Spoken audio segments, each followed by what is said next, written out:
Avancimi I kuadrove shqiptar në Ministrinë e Punëve të Brendshme është shumë I vështirë. Një pjesë e madhe e pjesëtarëve të policisë, edhe pse kanë mbi 15 ose 20 vjet përvojë, megjithatë, të njëjtit akoma shërbejnë si polic pa u avancuar asnjëherë. Një pjesë e madhe e këtyre kuadrove I plotësojnë kushtet dhe kriteret e përcaktuara me ligj, por avancimi gjithmonë ka qenë në duar dhe vullnetin e politikës.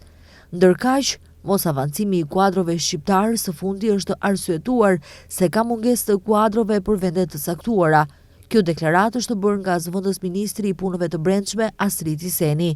Deklarata shkaktoi reagime të mëdha në opinion, pasi që shumë kuadro shqiptar me fakte treguan se janë anashkaluar gjatë avancimeve edhe pse I plotësojnë kushtet. Flori Epiriani, që 23 vjet është I punësuar në Ministrinë e Punëve të Brendshme dhe njëherët është themeluesi I sindikatës së pavarur të policisë.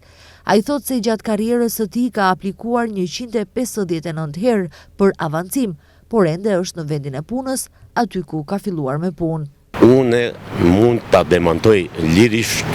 zotin zëvendës ministër Astriti se nuk qëndron konstatimi I zotit Astriti se nuk ka mjaftueshëm kuadër për avancime. Këtë mund të pajtoshëm me këtë mendim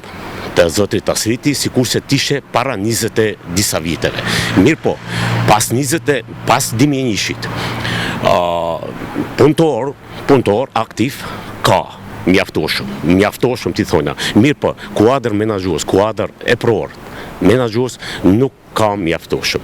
Dhe më thonë si pas ati, nuk qëndron kjo. Shkaku se 25 vjet përvoj pune,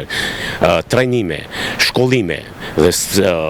tashina në 2026 ka mjaftoshëm ka ata mund ta vërtetojni, po që se mund shkoni në sicilin stacion, sidomos une va them me përgjithësi plot, nga shkaku I takimeve plota që kom pat edhe si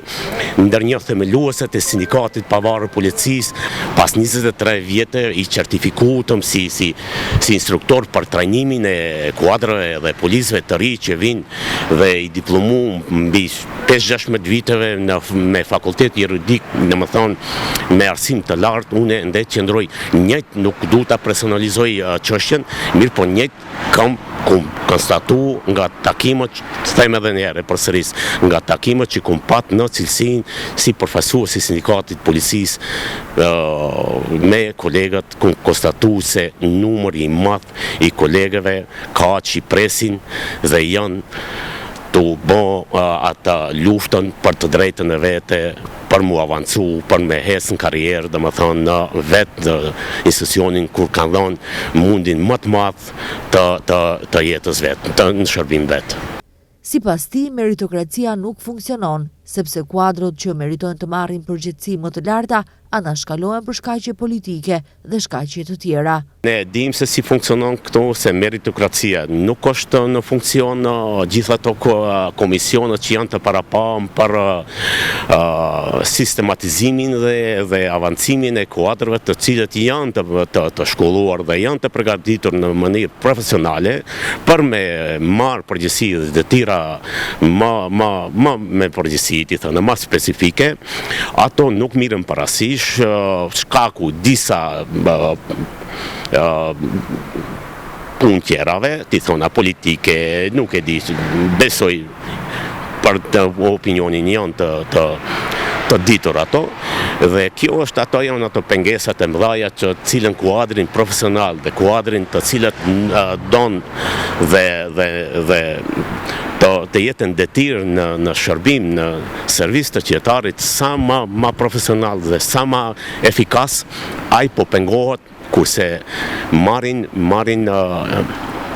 ato vende, ato detyra,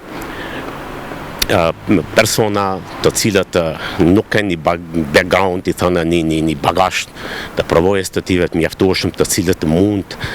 të bëjnë shërbimin dhe servisin e qytetarëve të shërbejnë në mënyrë sa më profesionale. Aktualisht në Ministrinë e Punëve të Brendshme është duke u punuar për sistematizimin e ri. Jo zyrtarisht, disa pozita udhëheqëse kanë humbur shqiptarët, ndërsa disa të tjerë janë deleguar në pozita vetëm me urdhëresa për shkak se nuk mund të marrin vendime, Sistematizimi pritet të përfundojë deri në mesin e muajit shkurt dhe duhet të miratohet në kuvent. Përveç përfaqësimit në për pozita udhëheqëse dhe sektorët me rëndësi, policët janë ankuar edhe për mos respektimin e gjuhës shqipe, mos zbatimin e saj në urdhëresa dhe komunikim brenda institucional, si dhe mos zbatimin e shqipes në emblemat e uniformave të policisë, përfshirë edhe veturat. Diskriminues mbetet edhe përfaqësimi i drejtë dhe adekuat në përnjësitë e specializuara të Ministrisë së Punëve të Brendshme.